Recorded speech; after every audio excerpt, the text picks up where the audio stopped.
பூக்களை செடி கொடியின் பொருள் என்று நினைத்திருந்த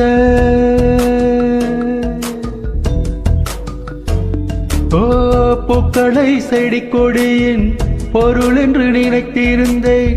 பூவை உன்னை பார்த்த பின்னே பூக்களின் மொழி அறிந்த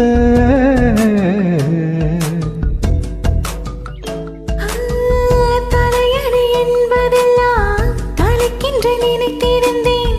தலைவனை பிடிகையிலே தலையணை துணை அறிந்தேன். தீப்பந்தம் போன்றவன் நான் தீபம் என்று ஆகிவிட்டேன். புயலுக்கு பிறந்தவள் நான் தென்றல் என்று மாறிவிட்டேன்.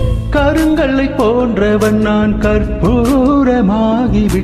சந்திரனை